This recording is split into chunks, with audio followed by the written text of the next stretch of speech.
দান করতে কলিজা লাগে। আর একটা কথা মনে রাখবেন, আপনি যত দান করবেন আল্লাহ আপনাকে তত বেশি দিবেন ইনশাআল্লাহ। আল্লাহ পাকের খাজানা যে এত প্রচুর, আপনি দান করলে কমে যাবে এই চিন্তাই করবেন না কখন। তবে সবচেয়ে সেরা দান কোনটা জানেন? আপনার প্রয়োজন আছে এখন, এই প্রয়োজনের সময় দানটা হচ্ছে সেরা দান। এবং সবচেয়ে উত্তম খরচ কোনটা? সবচেয়ে উত্তম খরচ হচ্ছে আপনার পরিবারের পিছনে খরচ।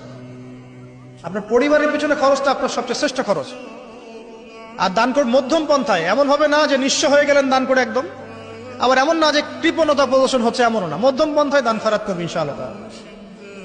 আর কিয়ামতের মাঠে মানুষ তার দানের ছায়ায় থাকবে ইনশাআল্লাহ। যে যত দান করবে ওই ছায়ার নিচে সে থাকবে। এই ব্যক্তি সব দান করে দিয়েছিল, যাও সব গরু ছাগল তোমার। দান করতে কলিজা লাগে। আর একটা কথা মনে রাখবেন, আপনি যত দান করবেন আল্লাহ আপনাকে তত বেশি দিবেন ইনশাআল্লাহ। আল্লাহ পাকের খাজানা যে এত প্রচুর, আপনি দান করলে কমে যাবে এই চিন্তাই করবেন না কখন। তবে সবচেয়ে সেরা দান কোনটা জানেন? আপনার প্রয়োজন আছে এখন, এই প্রয়োজনের সময় দানটা হচ্ছে সেরা দান। এবং সবচেয়ে উত্তম খরচ কোনটা? সবচেয়ে উত্তম খরচ হচ্ছে আপনার পরিবারের পিছনে খরচ। আপনার পরিবারের পিছনে খরচটা আপনার সবচেয়ে শ্রেষ্ঠ খরচ। আর দান করে মধ্যম পন্থায়, এমন হবে না যে নিঃস্ব হয়ে গেলেন দান করে একদম, আবার এমন না যে কৃপণতা প্রদর্শন হচ্ছে, এমনও না। মধ্যম পন্থায় দান খয়রাত করবে ইনশাআল্লাহ।